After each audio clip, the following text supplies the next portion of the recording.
Well, hello everybody, this is Koo from the Import Forums, bringing you a new video review. First off, I apologise for it being a while since the last one. My money was being spending elsewhere, but needless to say now I have more money to spend, and I thought I'd treat myself to this. This is the Sideshow Collectibles quarter scale Indiana Jones premium format figure, and this is from the Raiders of the Lost Ark film. Just briefly tell you about the size of him. He is just about 22 inches high, and that includes the base.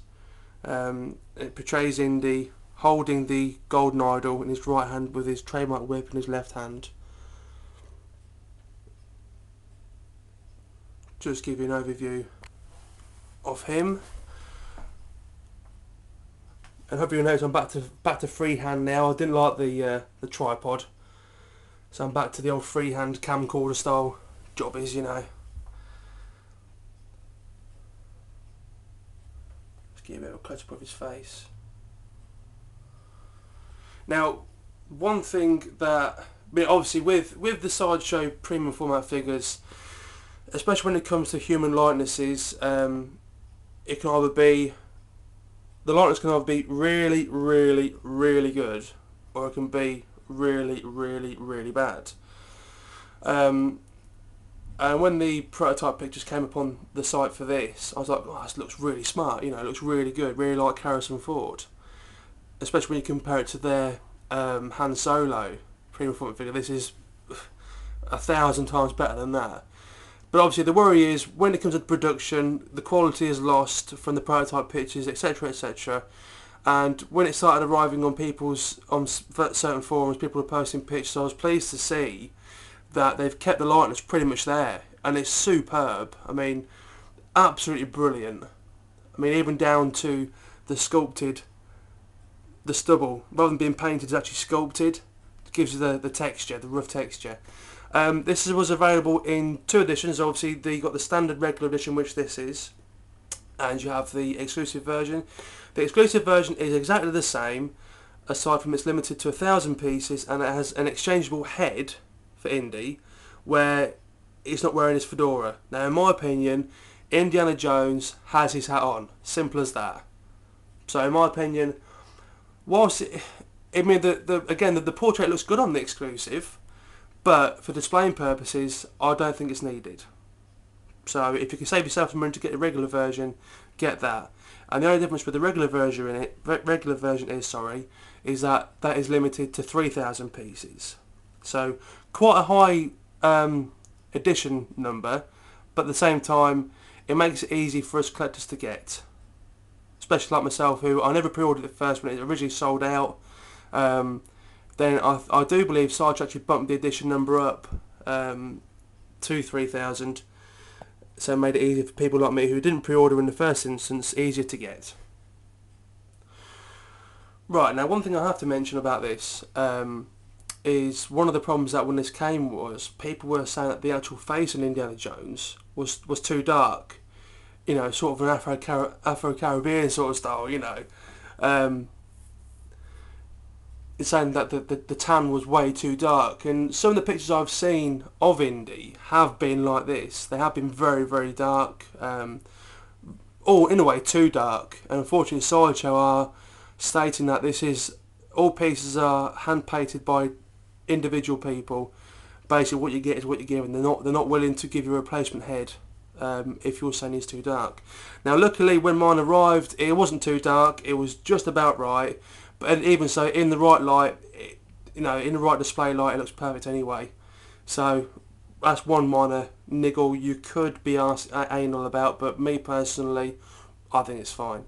Another one was, because obviously you get given accessories with this. For example, you have the golden idol, as you can see here, which is held magnetically into Indy's hand. He says, if I can get him back in there. It's held into Indy's hand. You get his whip, which is one whole piece, sculpted out of resin.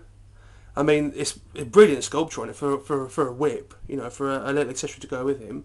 There's a bag, which comes empty, and a little bit of advice is just pop some tissue in there, some bog standard tissue paper, just to flump it out a bit, you know, so it doesn't look as flat.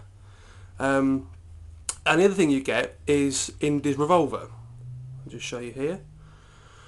Again, this is in perfect scale, in quarter scale, and the barrel actually spins around as well. Now, unfortunately, this isn't designed to fit into either of Indy's hands, which would have been quite cool to do, but it is designed to fit in the holster. Now, a word of warning would be that some people who put the gun into the holster, the actual holster has split. I'll just show you where. You've got the actual, got the seam here. Now the glue on some people seems to be very, I guess, weak.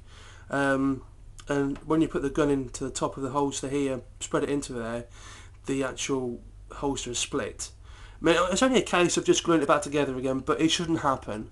So with this, I would just say be wary of it. Is all I would say. Me personally, myself, I've just kept the gun on the base, you know. You can still see it then, and it's there for display purposes, which is always designed for anyway. Just sort that out. And I mean, another thing which is a huge thing with this is the tailoring of all Indy's clothing. I mean, aside from the Indy's hat, which is obviously sculpted with the face and the head, I mean, you got down to the jacket, the buttons on the shirt, the actual shirt itself. I mean, if you look here. You've got the strap, which is adjustable strap on his bag, the bag itself, and you've got his belt and his holster belt, you know, and also obviously his trousers. The tailoring on this is fantastic. I mean, I've owned probably about 5 or 6 premium format figures, and this I think is by far my favourite one. It is absolutely brilliant. It really is. Very, very good. I mean, even down to the base. I mean, the base is detailed to be like the temple where it gets the idol from the movie. I mean, it's just got a fantastic array of colours here. I mean, even down to the sculpted vines and the skull. You know, it's really good. It is really, really good. I mean, this cost me £174.99 shipped from. Sorry, let me start again. £174.99 shipped from ForbiddenPlanet.com, because they had it in earlier than what Play.com did. And I'm so pleased I bought it. I really am. You know, I bought this as a treat to myself for over Christmas, after seeing people's pictures, and I'm so pleased I bought it. I mean, I highly recommend anybody who is an Indiana Jones fan or appreciates a well-made statue, I would say buy this. It is really good. I mean, I think this is a perfect example to show to the premium format haters out there, because I know there are people that don't like them because they say, oh, they never look good, or the crap, or blah blah blah. This would prove your theories wrong, in my opinion. So definitely, I would say, if you can get hold of one, or even see one to judge yourself, I'd say go for it, because it really is. It's something quite special, in my opinion. It really is. And also a quick note as well, because obviously there is the Terminator 2 Arnie premium format figure coming this year now, which I cannot wait for. And the guy who sculpted Indy's face was a guy called Trevor Grove, I believe, who has also done the Arnie one. Now this only makes me even more excited, because obviously, as you can see here, the likeness is brilliant. Okay, the likeness is absolutely fantastic. So this only gives me extra confidence for the Arnie premium format figure. Again, with it being another human likeness, it can always be a bit iffy until you get them on the day. But knowing that Trevor did this sculpt, going into the Arnie one, I can't wait. Simple as that. I can't wait anyway, but just knowing that it's done by the same guy who's done this, it's like, bring it on. Bring it on. But I suppose that's about it, really. I'm sorry for rambling quite a bit, but it's been quite nice to do another video review, because I've been quiet for a little while. The next one should hopefully be a certain 1.1 scale bust in the name of Iron Man, which should hopefully be here by end of February at least, because it's been pushed back from Sideshow. So hopefully it should be by end of February, early March. And that's another one I cannot wait for.